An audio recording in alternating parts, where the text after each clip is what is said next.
Gustong gusto niya guys, masahe talaga. Kaya pag tumabi na ito, ibig sabihin gusto magpamasahe. Yan, tulog na siya. Oh. Yan si lola namin. Oh, yan. Oh. Pinadamitan na namin siya kasi malamig na sobra.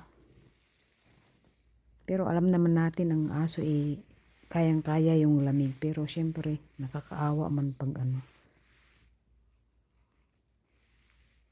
Yan. Kasi pinapatay namin yung heater dito sa baba guys pag ano.